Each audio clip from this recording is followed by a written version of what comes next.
Welcome back, ladies and gentlemen, boys and girls of all ages, to another episode of the Alex and Jeff Show featuring Evan. We're Evan-less again today. There's a big music event or something in Nashville, I guess, this weekend, something called Bonnaroo, so Evan's on his way there. But we still got Jeffrey. Jeffrey, how you doing? So I usually say good morning in Portuguese, but in honor of David Ortiz, I'm going to look up really quick how to say it in Spanish, unless anyone knows. Buenos dias. Buenos dias, world. We also got a very special guest. He is the general manager of the Valley Blue Sox, and he kindly enough joined us. Chris, how you doing, Chris? I'm good. How are you guys? Swell. How do you say your last name? It's pronounced Wyant. Wyant. Okay. Yeah, if you don't pronounce it right, that's okay. I'm actually looking at this Bonnaroo lineup right now. It's not, horrible. Yeah, that's kind of how I feel about it, honestly. And we'll do some Bonnaroo talk a little bit later to end the program today. Evan texted me a top 10 list, so we'll give that to the people instead of Up in Smoke, so you still get a little flair of Evan today. What are the chances Evan listens to this? Pretty high. On the ride home, right? Yeah, drive back from it on the ride home. Yeah, I mean, it's like a 12 to 16 hour drive. He's got plenty of time. So, I hate to start this way, but some pretty big and very sad news occurred over the last, 24 to 36 hours or so. Sometime in between the second and third periods of the Bruins game, the Twitterverse caught wind that David Ortiz, it was originally reported that he was shot in the leg after an attempted robbery. And if that wasn't bad enough, unfortunately, that was kind of an optimistic view. And it turns out, basically, an attempted assassination on him. He got shot in the back by someone, and the bullet left his abdomen. And, he was rushed to the hospital, taken care of in the Dominican Republic. And our most recent update, I believe he is on a flight to Boston to be treated at Mass General. And that was pretty somber and sobering, because David Ortiz is, he's a Boston legend, both as an athlete and as a person, and my personal favorite athlete of all time. So we wanted to take a minute to acknowledge that. Thoughts and prayers out to David Ortiz and his family. But, David Ortiz is a very uplifting and fun guy, so we want to relive some of his best moments. So, gentlemen, if you would like, please join me in this few minutes to celebrate David Ortiz. Jeff, what are some of your favorite Ortiz moments? Alrighty, so, your favorite Ortiz moments have to be... It kind of has to be either the Game 4 walk-off against the Yankees or the Grand Slam against Detroit. But I'm going to go, as people who know me, sometimes I like to go with the more obscure moments in Red Sox history. My two big Ortiz moments, I think they both happened against the Orioles. Number one, when he attacked that phone with his bat. Yep. That was awesome. We beat up the phone, which was great.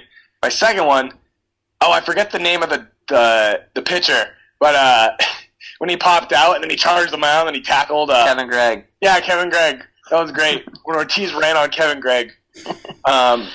Also, in 2013, when he gave that speech to everybody, it was awesome. And it was just like the Chris Sale speech in 2018. So, you mean the dugout? Yeah, and then Johnny Gomes is like, everybody better listen to him. Okay. Even though I think Johnny Gomes is from California. I don't know why I made him from Mississippi, but no, that's what he sounds like. You're right. Fight a wolf. If you fight a wolf, you're not from California. So definitely Phone Gate is one of my favorite Ortiz stories. Hey, those are all solid stories. Chris, what are some of your favorite Ortiz moments? Every home run off Chris Archer. Oh yeah. 34 of them. No, you guys talked about the obvious ones. I think one of my favorites, I don't know if you guys will remember this, but I think it was back in 2016. They were playing Cleveland, I want to say. It was Cleveland or Houston. And he Ortiz had a single, a double, and a homer, and I think he got up in the eighth. And he must have hit a ball so he needed a triple for the cycle, and he hit the ball the one place he could get a triple in Fenway was out in the triangle. Yeah. And the ball took, you got to look it up. It's on MLB.com. I think the ball took this horrible bounce and bounced up off the center field wall to the right of the window there near the bleacher bar. Yeah. It took this horrible bounce and bounced into the bullpen, and he was going to have a triple. He was out of the box, just sprinting, and he's sitting on second base, and he's just miserable, all pissed off. It was really funny. I remember being at that game and just laughing. That's awesome. But that's a very obscure one, I guess. But no, I mean, you hope. You obviously never want to see that for anybody, and the videos, unfortunately, which I did watch, is kind of chilling. You don't wish that on anybody. You don't know these guys personally, but you get to know an athlete, and you invite them into your home, and you pay good money to see him play. So it's kind of a bummer, and hope he's all right. Yeah, absolutely. And you guys hit on a lot of good moments. My favorite moment, and I'm surprised Jeff didn't bring it up, but after the marathon bombings on Patriots Day, when David Ortiz stood on the Fenway Park mound, and this is our bleeping city, and I'm not a big swear. Yeah, but the thing is, the FCC didn't dub it out. They let him say it, and they let it go on TV. And afterwards, they released a statement that was raw and powerful, and it was inappropriate language, but I think he encapsulated every Boston or every citizen of the country, what they were thinking in that moment. And that was a pretty awesome moment, and my personal favorite. And then my brother and I had the pleasure of seeing him up close and personal in Red Sox Winter Weekend, and he just has such a unique ability to connect with the crowd. And a lot of athletes are personable, and sometimes you wonder, is that how they really are? Or is it kind of a facade? But we don't know David Ortiz personally, but a lot of people do, and everybody that knows him, loves him and speaks very highly of him. So it is, we really hope the best for him. He's my personal favorite athlete of all time, so I just want to dedicate some time to talk about him a little bit. Any other final Ortiz thoughts before we move on? I think it's important to remember about Ortiz that he was never a highly touted prospect. He was never the number one draft pick or anything. He was kind of a leftover from Minnesota. And then his first year, he was good, but he wasn't phenomenal. He ended up turning himself into obviously one of the greatest hitters of all time, if not the greatest clutch hitter. Definitely, he has the argument can be made as the greatest Red Sox of all time because he's got the 3 World Series championships. So yeah, we like Ortiz. Yeah, he was kind of a late bloomer. I think a lot of you're right. A lot of people forget that he really kind of came out of Minnesota and was just wasn't what they'd hoped he'd been. I mean, he debuted when he was 21, I think, right? So I mean, they had pretty high hopes for him, and then. Like you said, I think he comes somewhere, and I really think you see it. I think I see it with our guys on our team, even summer collegiate ball, where a guy just finds the right environment, and there's talent there. But once they find that right place where they're playing, they find the right mixture around them. They're playing for the right coaches. There's a lot of things that can change. And I think that's what really changed for him. It just seemed like the city was for him, and he really meshed with Francona, I guess, and Grady a little for a year, right? But no, I mean, like you said, it's just... Well, yeah, he had Manny with him, he had Pedro with him, he had his boys. It was a good situation for him in Boston, and he obviously made the best of it and had a good career here, so...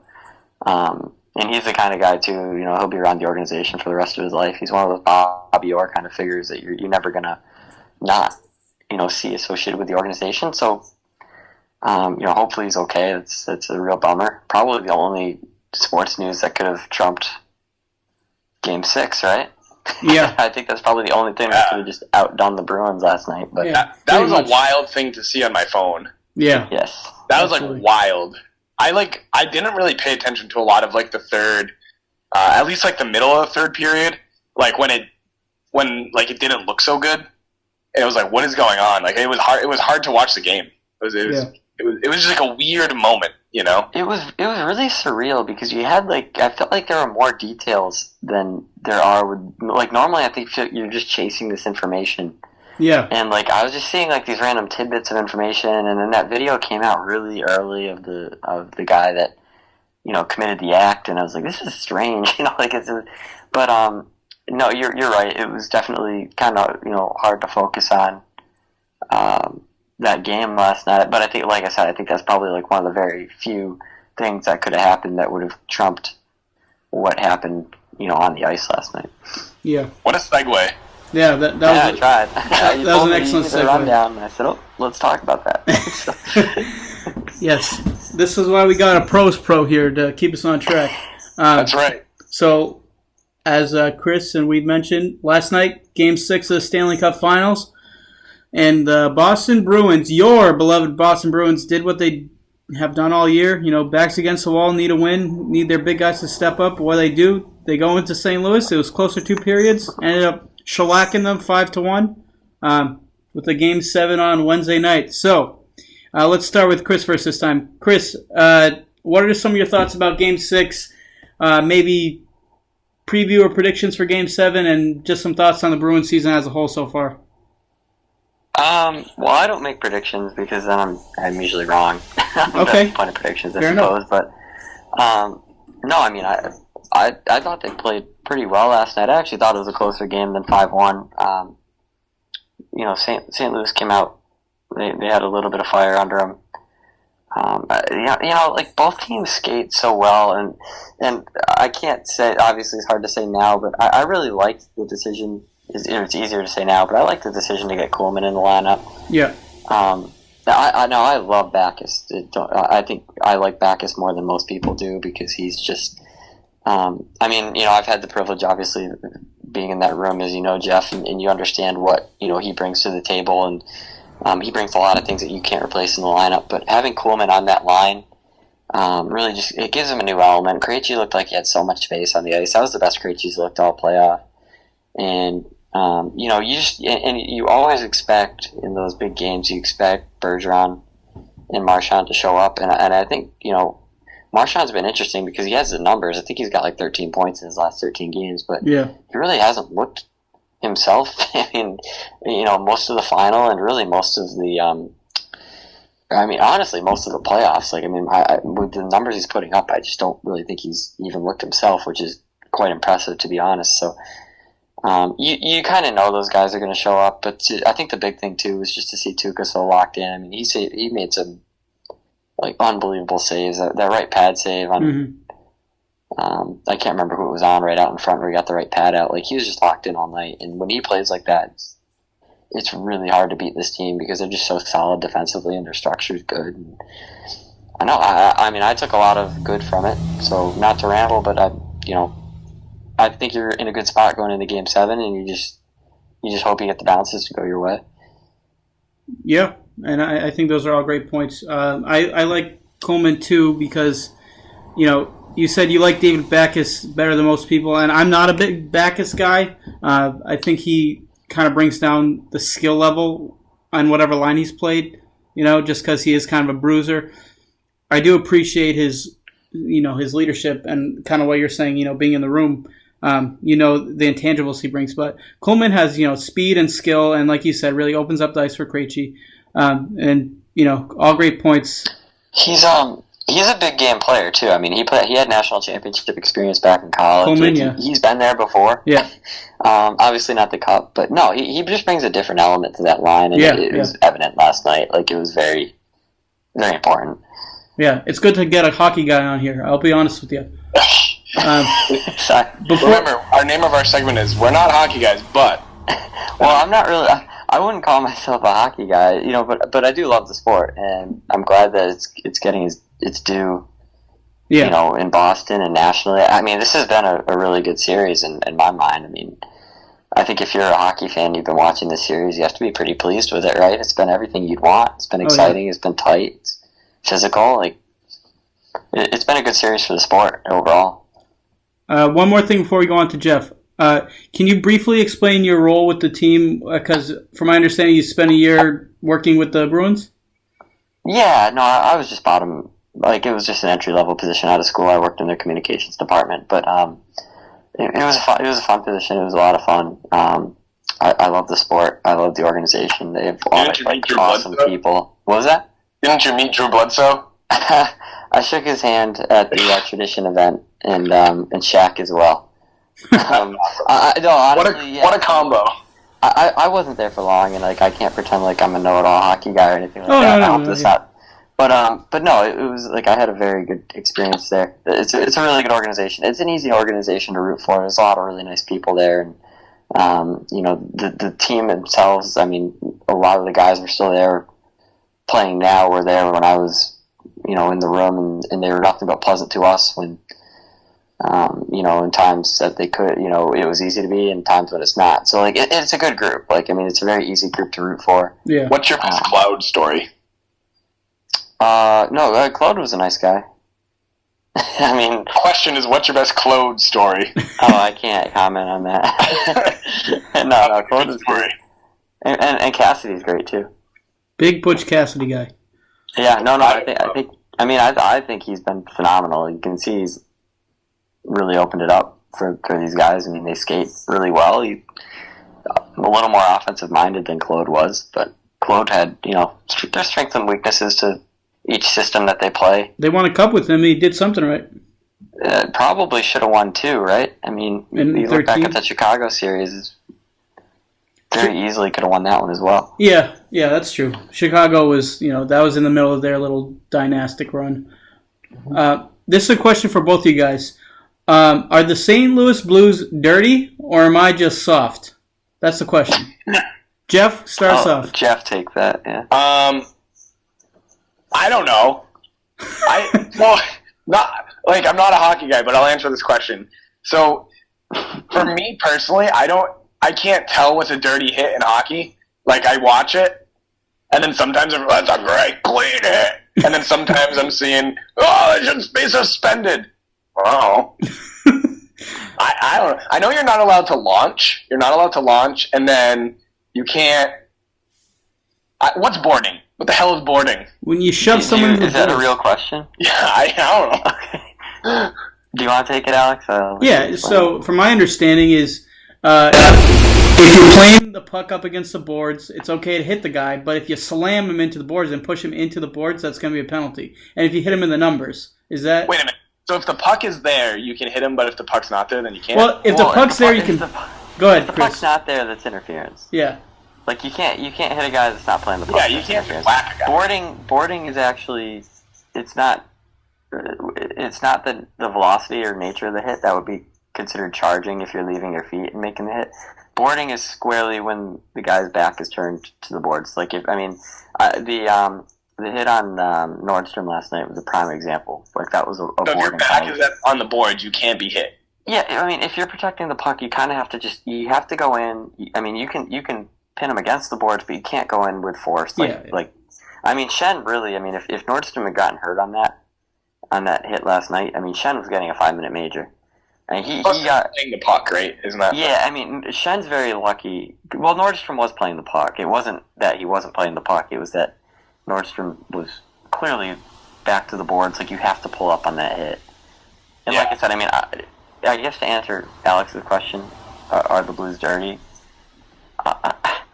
That's a hard question, and I think it's really hard to call a team dirty. There have certainly been a couple questionable hits. I mean, the one on Johansson where Barbashev got suspended, that was dirty. That was a dirty hit. The Grzelcyk hit, I was like a little back and forth on it. I get, like, Olchuk's been very...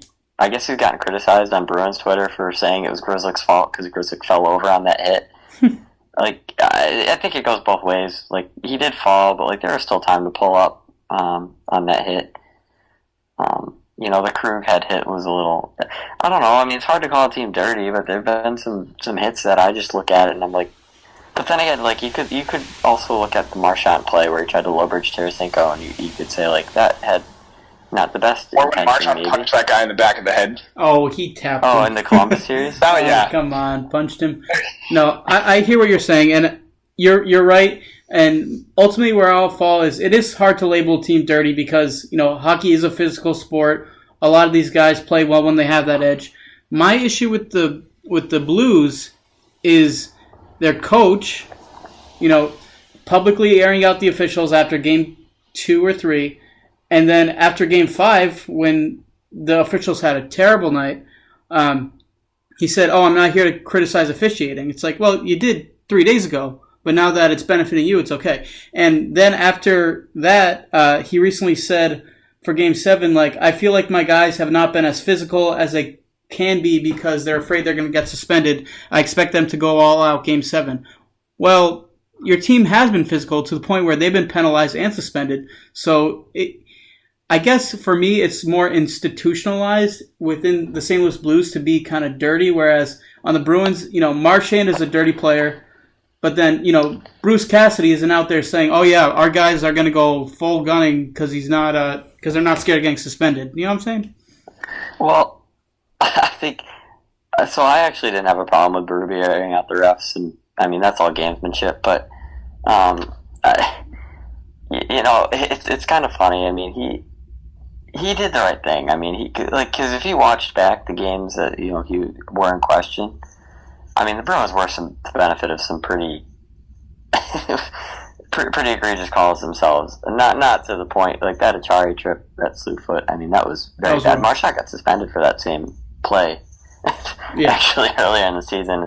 And that's probably more reputation. But, no, I mean, look, it's the coach's job. I mean, Cassidy did the same thing after Game 5. It's the coach's job to air out the officiating, and they're trying to get an edge.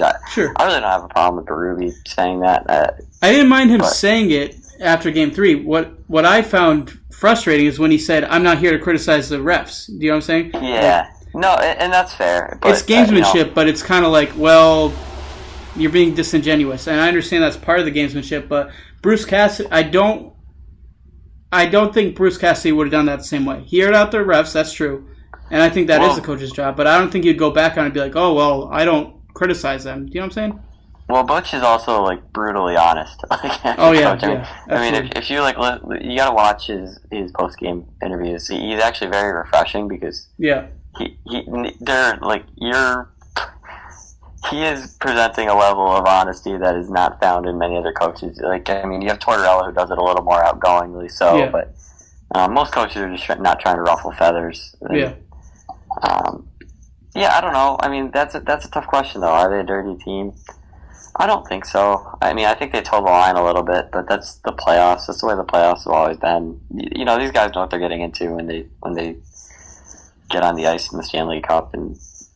But the Bruins have a lot of guys too. I mean, you take a look at some of these guys like Achari and Corrali that are just physical and wear you down, but they play the game the right way and they play clean. Achari's my favorite player. Oh, I think they call him the fridge.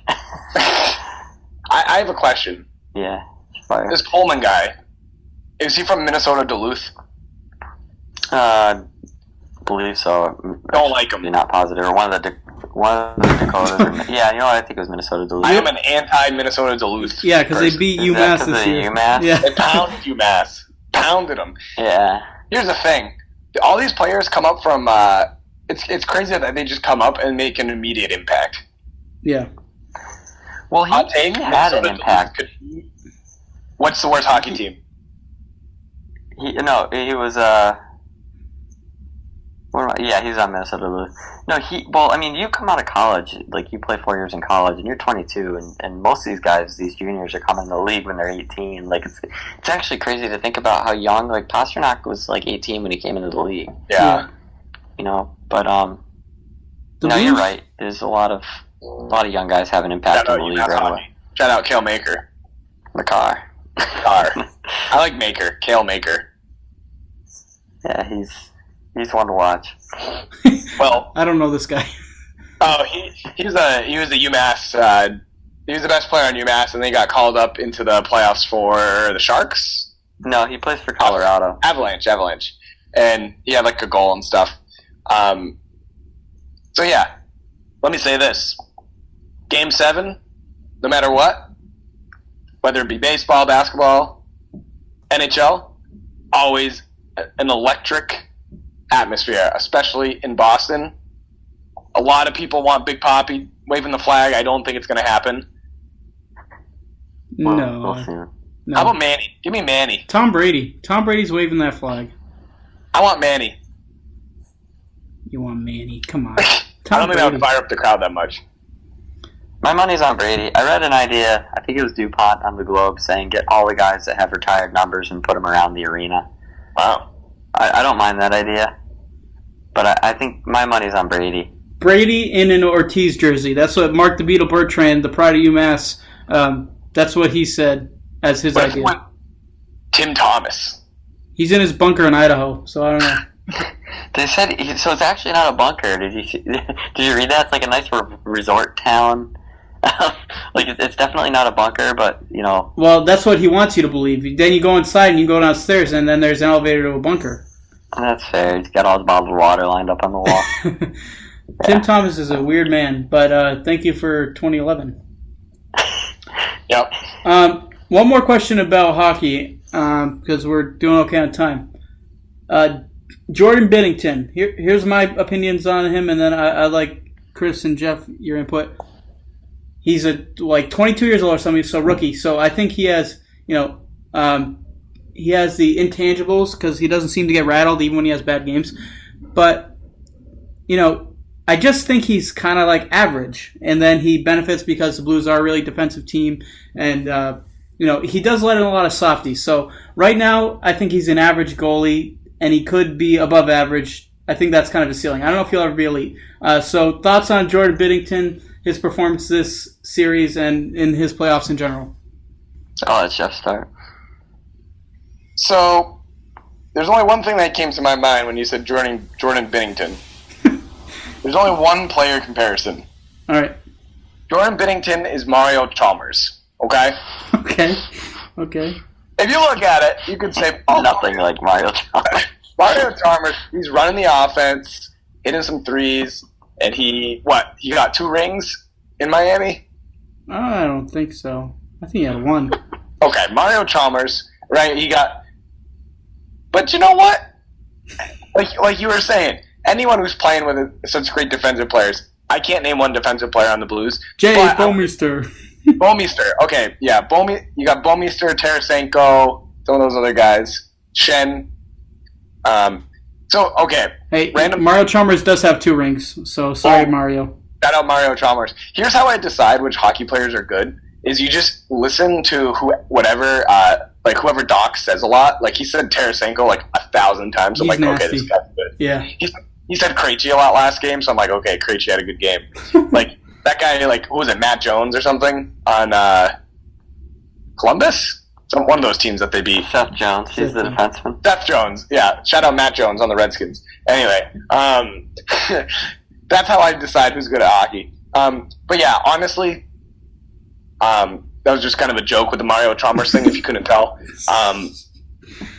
Binnington, I was giving him a grade. I give him a B-, but a high B-, an 82.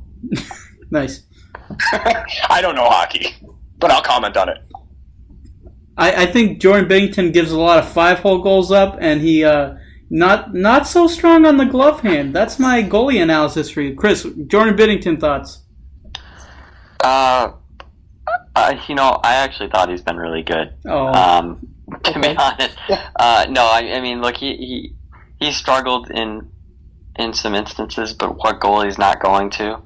Tuukka. I mean, I really thought the Bruins could have, I thought they could have taken over, without him or without Binnington. But, so it's kind of funny, and I think Olchuk pointed out last night too, around the second period, it was just pucks everywhere. They, not to quote Portnoy, but they're just trying to get pucks on them all over the place. And I think that's the right way to do it, because I think if there's one shaky thing, like you said, the pads have been a little suspect for me. He's given up some soft rebounds. They picked up a couple goals on some of those rebounds he's given up off the pads. And really, I mean, at this time of year, and you're going to go into Boston tomorrow, and the ice is going to be probably horrible. I mean, yeah. That's not a skill environment the way that ice has been playing the last couple weeks, you can see it. You just watch the puck and watch how many guys are misplaying the puck, and you'll see it bounce if you look really closely. Really, I mean, and Carlo's goal last night is an example, right? Yeah. You just throw a puck on net, and you never know what kind of bounce you're going to get. That was a softie. I know it took a weird bounce, but come on, you got to stop that. Oh, yeah, I mean, that was a very stoppable puck. But no, I mean, I actually think he's been really good. But it seemed to me like the more pucks they threw on him, the more, a little more flustered, probably. And I think it takes you off your element a little bit, too, as a goalie. I mean, I think you're just, if you got a guy like Pasternak who's going to shoot from 5 feet above the goal line from the boards, you got to be alert, and that really can throw you off a little bit. So I thought that was a good strategy, just getting some pucks on net. But no, I mean, I really think he's been good, but they seem to have been picking on that 5-hole of his, for sure. Yeah. I think he's pretty good. I just don't think he's great, but what's impressive is he is a rookie and he bounces back from losses really well, which is rare in rookies in all sports. I feel like a lot of young players kind of, once you have a bad game, kind of gets in your head a little bit, and he does a really good job of kind of moving on. So, hopefully he doesn't move on too much and play out of his mind on Wednesday, but we'll see. He's got a bit of an attitude too. You saw last night, he's chippy. He's got something. There's something there that's a little strange. I don't know. He's just goalies that willing to get dirty. Yeah. Goalies that start with the letter B just sound better. Binnington, Brodeur. Give me one more. Javi Bulin.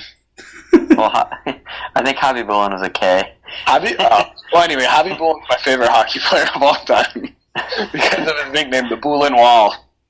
I know I said that was my last question, but you brought up another point. So very, very quickly, I've heard, you just mentioned it, what makes a TD Garden ice not so great? And are there factors involved with that? Or is it just some ice just isn't as good? Why is that ice considered bad? Because Marchand said it earlier in the year too.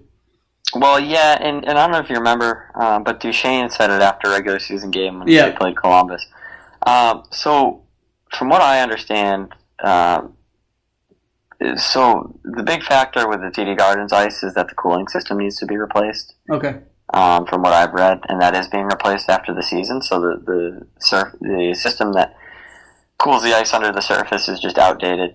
The Bull Gang does a really, really good job keeping that ice up to standards. I mean, another thing I've gotten to watch, firsthand, being around that building, there's a lot of work that goes into it. And Matt Grizzlick's father, John, is actually on that Bull Gang. Oh, that's cool.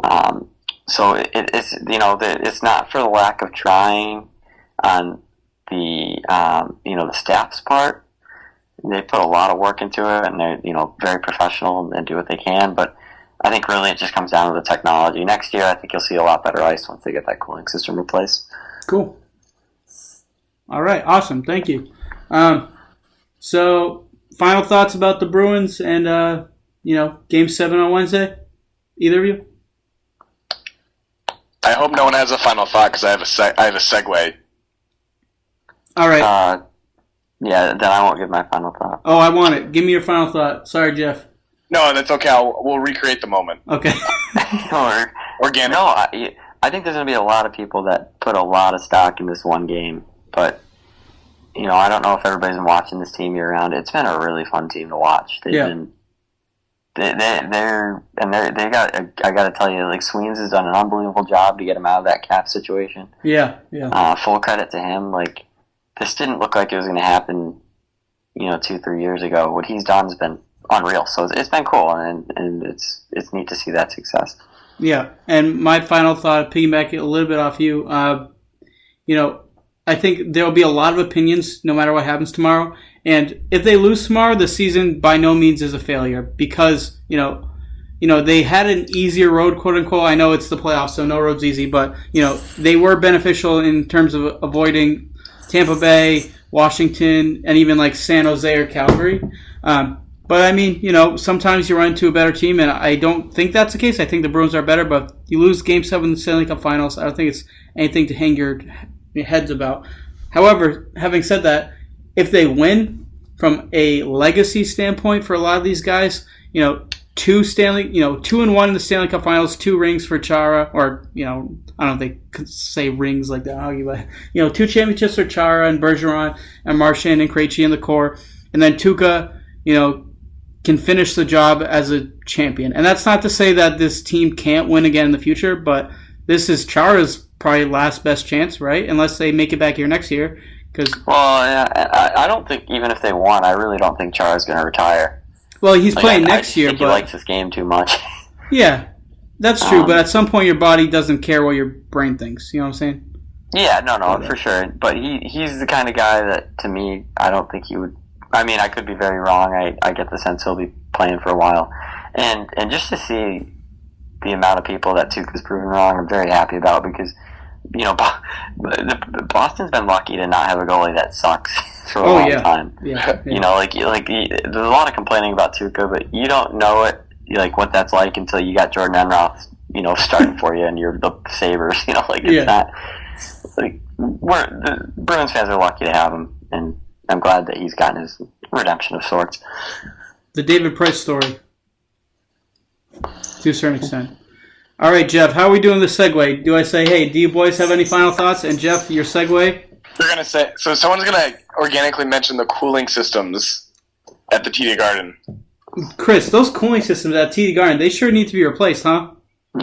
They're being replaced next year. So, speaking of cooling systems, you guys want to hear something cool that happened? Yeah. That was bad. That was not worth it. Not even remotely. It was very much worth it. And a very cool thing that happened to me is I became best friends with Jenny Dell. Do tell.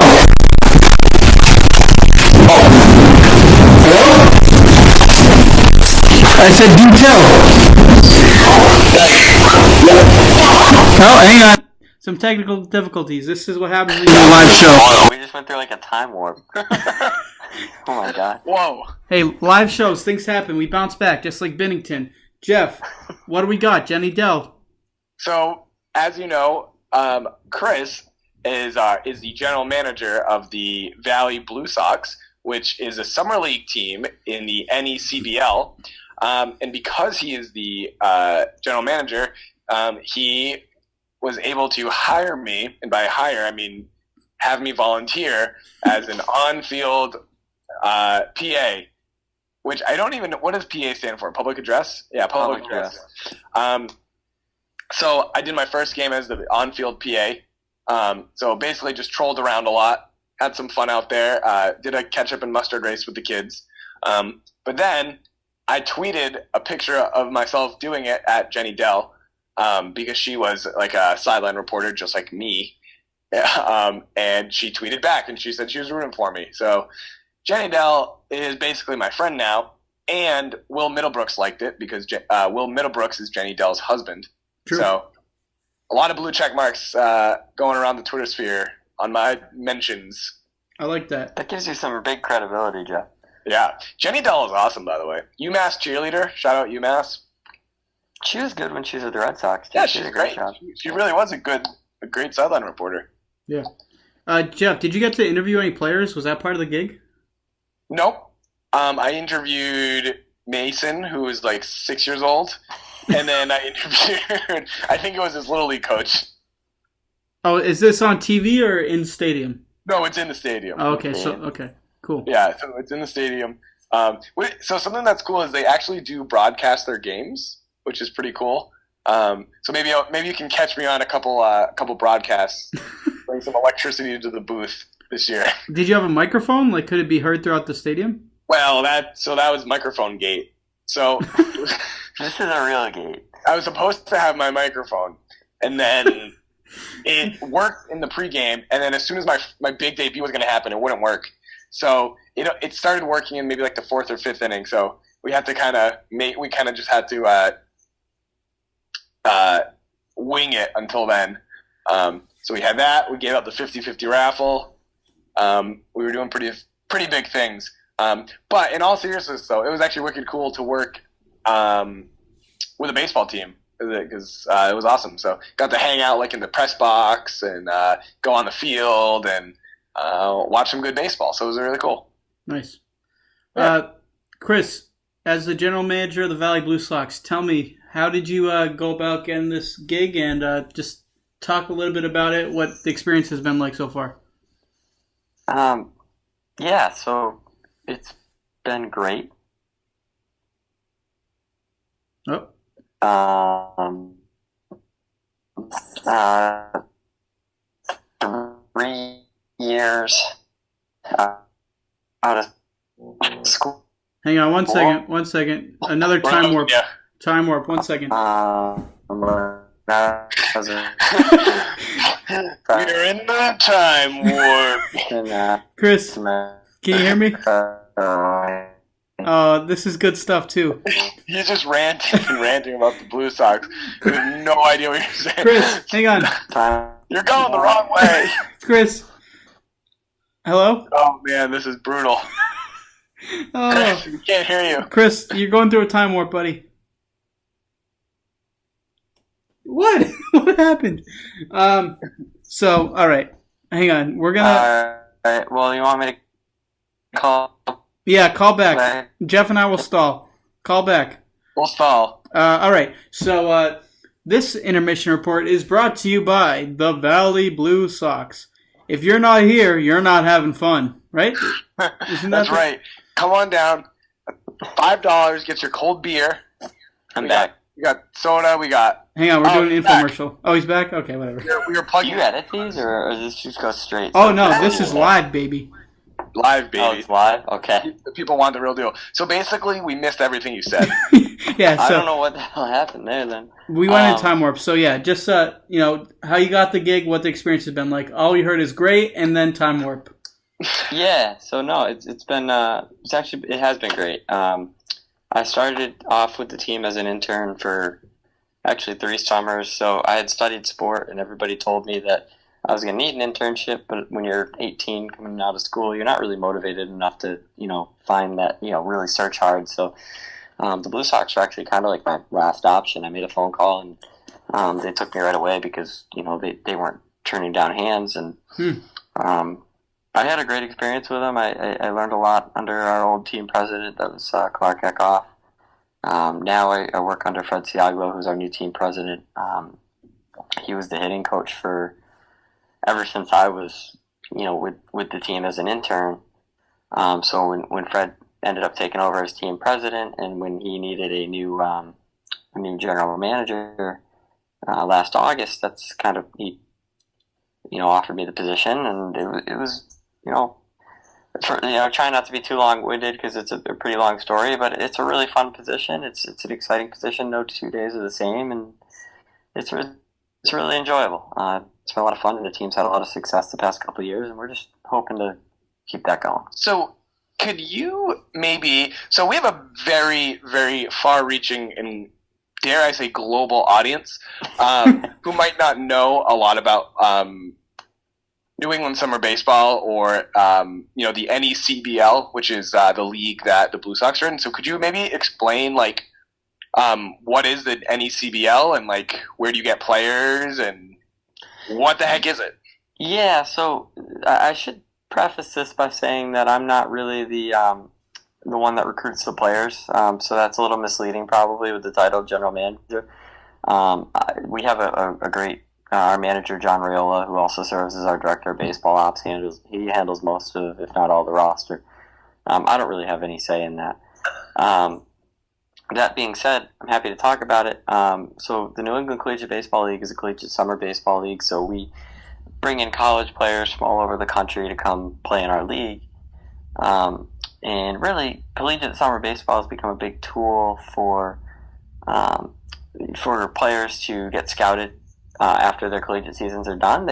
Most of them are wood bat, so it gives scouts an opportunity to see these guys play with a wood bat and hit with a wood bat, and how they would make that transition. And it really kind of emulates pro ball because there's a lot of long bus rides for some of these guys. It's a condensed schedule, and you really get to see a little bit more how they will play come the time they get drafted or signed, or whatever their avenue is to reach the majors. So our league was just named over the spring. It was named the second best league in the country, which behind obviously the Cape Cod Baseball League, which is widely regarded as the best league in the country, and nobody's going to dispute that. But our league is really, it's an impressive league. We've had over 100 players drafted. I think 5 of the last 7 years. This year we had 94 go in the draft. Wow. The Blue Sox had 8 alumni go in the draft. Nice. We had 3 guys go on the second day. So we had guys go in the 6th, 9th, and 10th rounds, which are high picks. So those are guys that have a legitimate shot to make the majors and be impact players. So again, not to be too long-winded, there's a lot to talk about with it, but it's a cool experience. It's really good baseball, and a lot of people in New England probably don't know it's right around the corner from them. Yeah. Yeah. It is great baseball, and that's something I'll reiterate. So a lot of our friends who I think listen probably know the New Bedford Bay Sox. So the New Bedford Bay Sox are in that league. Just played them last night. Yeah, and it's a good baseball, and it's a lot of fun. Yeah, and that's what we kind of pride ourselves on, that affordable, family-friendly entertainment. It's a non-profit league. Every team is required to be a non-profit organization to participate in the NECBL. We have the support of Major League Baseball. We receive a grant from them every year. There's a lot of things that make the league very legitimate. And it's really just fun. If you're a baseball fan, I mean, you really are going to see, Jeff, you went over some of the alumni earlier when we were talking, but you're going to see some really good players, and guys that are going to be in the majors. Our 158th alumni is making his debut tonight. He played for Newport. Shout out Newport Gulls. Yeah, Newport's and that's a fantastic organization and field. If you've never been down to Cardines, it's quite impressive. So, it's a really cool product, and it's just baseball at its finest. It's just, at its grassroots, it's pure baseball, and it's just a fun.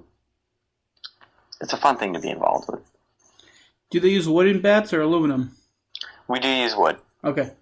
Mm-hmm. That's something I never... old-fashioned lumber. Yeah. Yep. In college ball, I don't understand why they still use aluminum bats, because these kids, and I say kids like loosely, because a lot of these guys are going to be pro athletes, and they're smacking, with aluminum bats. So I'm glad to hear that they use the wood bats.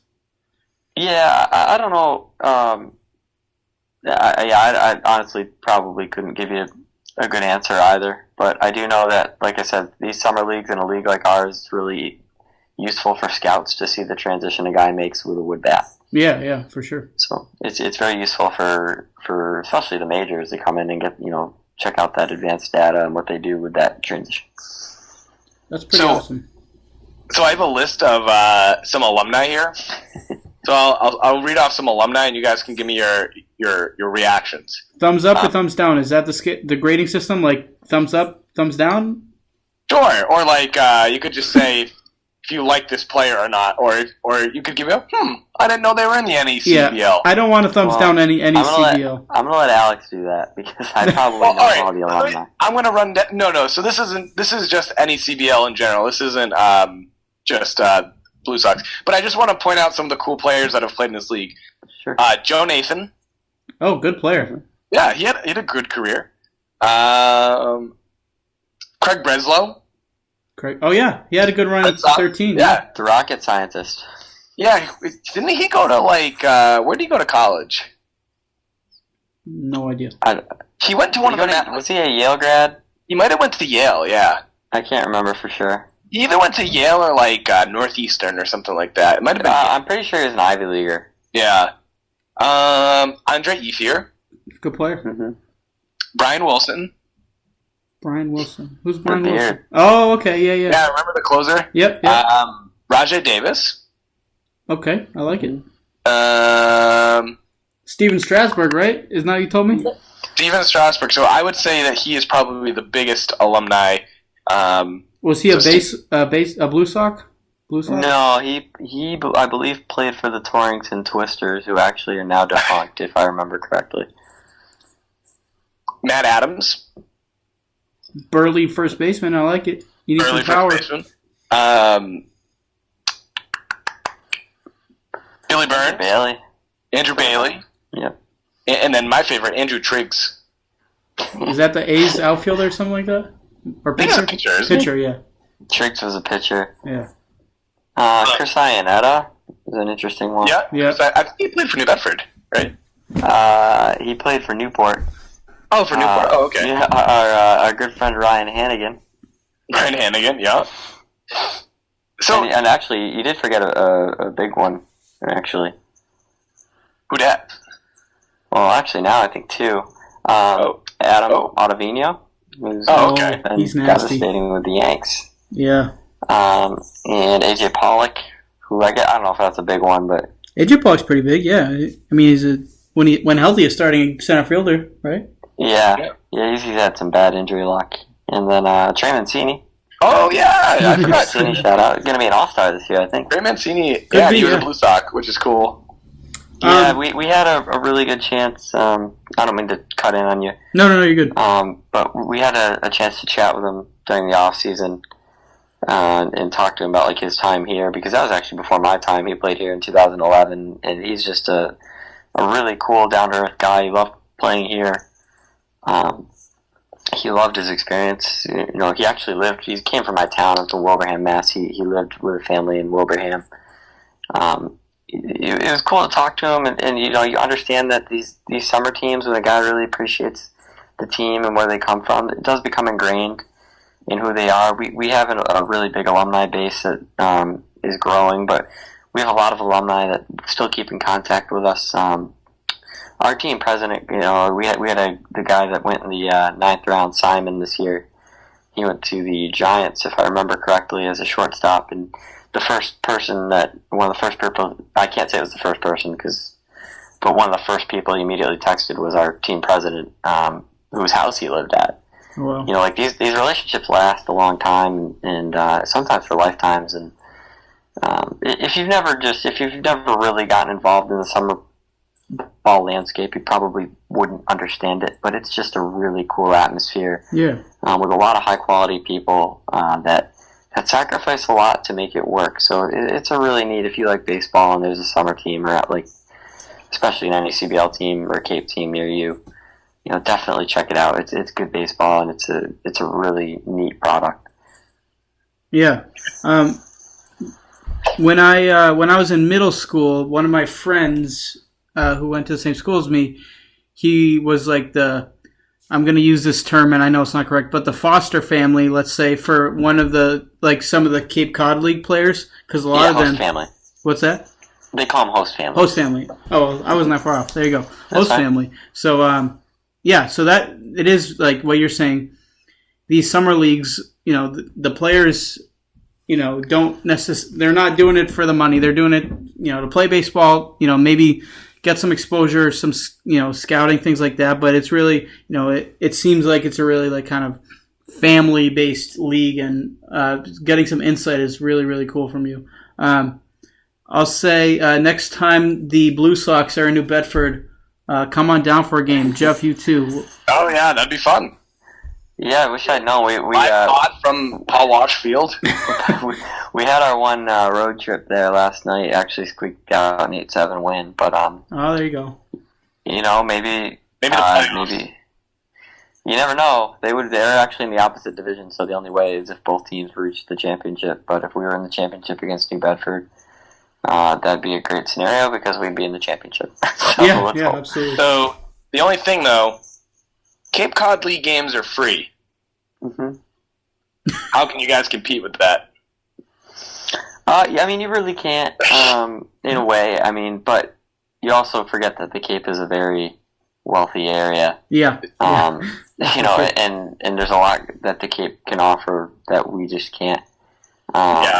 It's like the destination too, so people go just for there happens to be a game. I'll check it out. Well, the Cape. I mean, like I said. I mean, the Cape has a lot of donors. Yeah. You know, we would love to build up that base. I mean, obviously, you know, our tickets are $7 for an adult and $5 for a kid. We really don't think the price point's anything that's going to price $7, Jeff. Stop whining. But I'm just joking. But it is you do bring up a good point. I mean, you know, we do charge, you know, ticket prices, but it is a valid point. But all the proceeds from that, you know, revenue that we bring in at the ballpark, it goes right back into the team. It's not cheap to put a team on the field, and the fact that the community supports the team and helps to, do such is it's nice to know that the community is even willing to buy a $7 ticket to come out to a game. Yeah, for sure. Well, I think the product's more than worth it, but that's not for me to decide. That's for folks that come on out. So hopefully they will. Yeah, this is making me want to make the trek to Western Mass to check them out. I'll be honest with you. Hey, come stay with us and we can do a live pod in person together. Jeff will be on field I'll be on Friday. Maybe you could be my partner on field. That would be quite interesting. I'd welcome it though. 2 guys on the field to interview 2 6-year-olds. So it could be more. The dance contest is up to 4. Yeah, the dance contest did have 4. Nice. I'm sorry to interrupt, but up to the minute reporting, we are a live pod. Jared Carabas of Barstool Sports has recently tweeted 2 minutes ago, reports coming out now that David Ortiz's plane has safely landed at Logan Airport in Boston. So that's good news. But that's awesome. Sorry for the total derailment. We'll get right back to it. No. And I've gotten a bad habit of not saying the day at the beginning of the pod during the intro. So it is June 10th, 2019. It's about 10:03 p.m. For those keeping score at home. Well, I was going to say, how's our Time Lord looking? We should probably move on to our final segment, but I want to get to Evan's. For sure. Make sure we have time for Evan's list here. Yeah, Chris, thank you so much. I know you're hanging on to the pod till the end, but it's really awesome to hear someone connected in a league like this who has intimate knowledge of how it's ran and the players and what it's like for these guys to play the sport but just be a part of a team. So thank you so much for giving us some of that insight. Oh, okay. I'm glad to join. This is always fun to chat about. Yes, this is our. I don't know if you should call me a real interview. I don't know. I can say I interviewed the GM of the Blue Sox. I don't care if you're not player personnel. You're the GM. I appreciate that. All right. So, usually we reserve this time for Up in Smoke with Evan. Evan is not here. Chris is here. Evan is driving or in Tennessee. I would assume he's driving because he left today. And, anyways, on his way to Tennessee. So I said, hey, Evan, I love you, buddy. Give me a top 10 for Bonnaroo. So this is, let's see what he wanted to call the segment. He says, the 10 best things about this year's Bonnaroo according to Evan. So are you talking about acts specifically, or? Some acts and just stuff in general he's looking forward to. In general, tomfoolery. Sure. Cool. Yep, tomfoolery, exactly. So coming in at number 10, sunny weather. Hey, it's warm in Nashville. The sun's out. It's June. Let's party. Yeah, I hope they have good weather. Yeah, I last time I checked, because I, a little behind the current action, I was looking for a little Nashville vacay, but the weather looked pretty good. Number 9, the Nashville barbecue.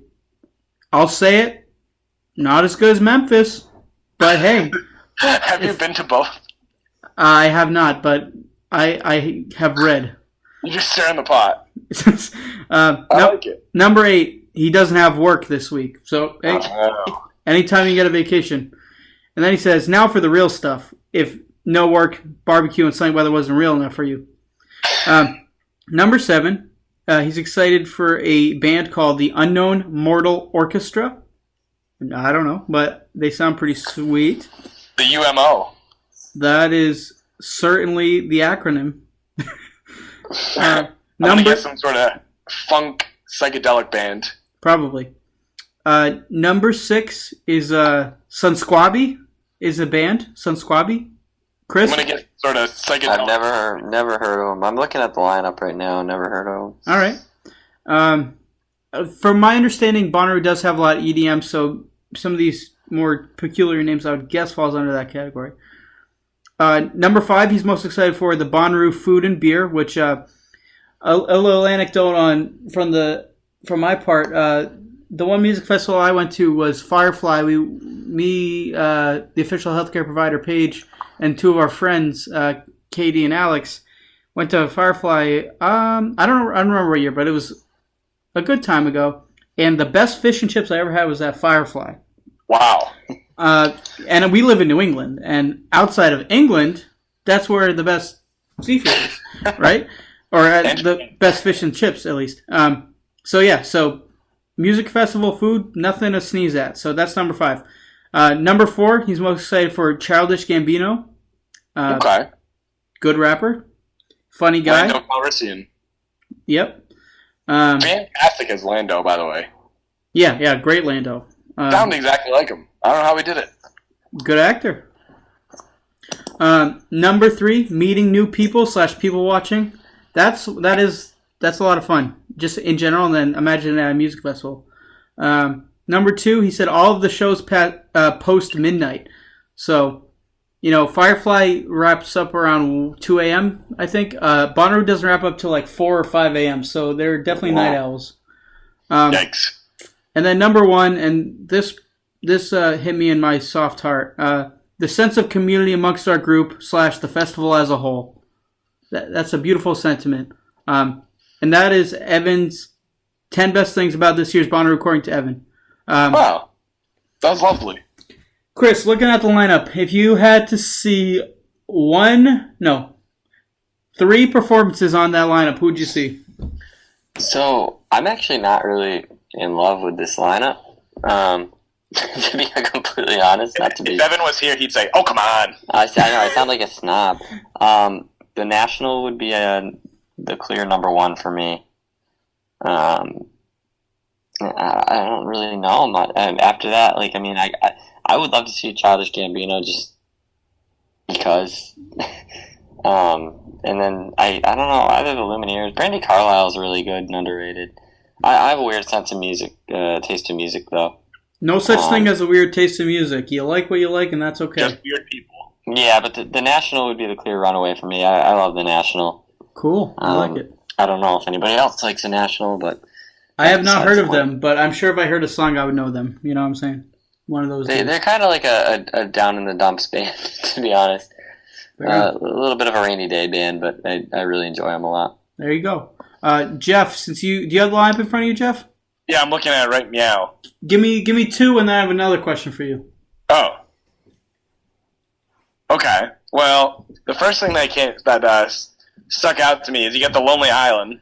Oh yeah. Wait, is that the same thing as the Lonely That actually Island? should have been on there. I forgot them. Yes, that is the Lonely Island. Wait. Is it the Lonely Isle or the Lonely Island, or is Isle and Island the same word? Island. No, Island. They're not the Lonely. So the Andy Samberg. Yes, is the Lonely Island. Yeah, that's Is that the same thing as the Lonely Isle? That's not a thing. No. I thought it was always the Lonely Isle. Okay, never mind. I'm asking you a different question. Oh wait a minute. Hold on. I have my other band. Go ahead. One of the bands is called AC Slater, which you may know as the fun-loving wrestler from Saved by the Bell. So I'd like to see that band. Unfamiliar. I've never seen Saved by the Bell. Yeah. Oh, there's a character named AC Slater, and then there's a band that's called AC Slater. That's awesome. So part A, part B. Jeff, quickly, is Tennessee south of the Mason-Dixon line? Yes. Okay. I think. Part 2. What state would you visit if you had to visit south of Mason-Dixon line? No, what city? What city would you visit? What city? Yeah. If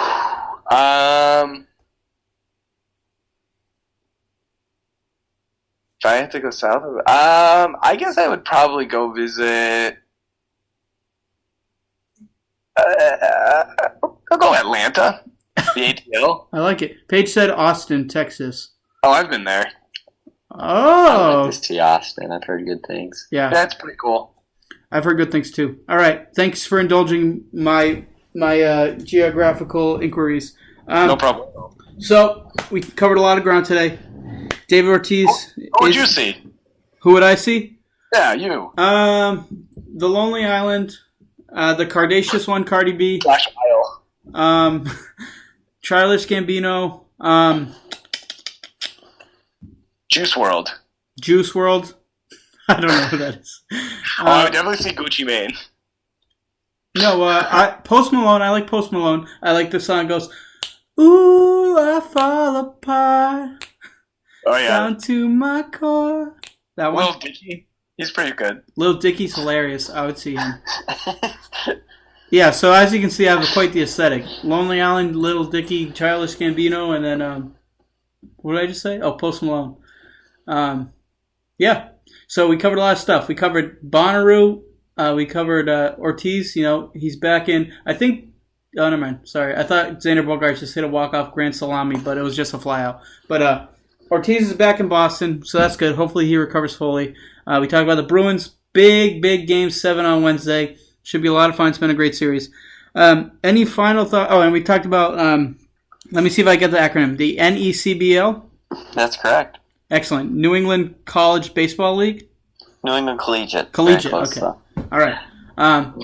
And that sounds pretty awesome, I'll be honest with you. So, boys, any final thoughts about anything we talked about today? Any parting words of wisdom for the listeners? Jeff, we'll start with you. I got no parting I have no parting thoughts. Thanks to Chris for being on here. Evan, I hope you're having a kick butt time at Bonnaroo. I hope you're doing all sorts of Bonnaroo things. Yeah, enjoy it. Chris, any final thoughts, words of wisdom? No, I just appreciate it. It's fun to talk to you guys, and thanks for letting me do it. Absolutely. You gave us a lot of insight. I know you said you're not a hockey guy, but I'm going to say something that's going to sound weird. When you listen to hockey announcers, they have that kind of Canadian undertone in a way. You sound like a hockey guy, and I mean that in all the best ways. So, do I sound Canadian? Not Canadian, but you sound like a hockey guy, and I don't know how else to say that, and it's 100% a compliment. Like, when you were talking about, Binnington's pads and then the Sabres goalie, I was like, this is a hockey guy. I don't care what he says. But that was, Enroth was, I remember, oh, yeah. Yeah, I did drop a Jordan Enroth on you. I apologize about that. Oh, no apologies necessary. And I'm a weird guy, so...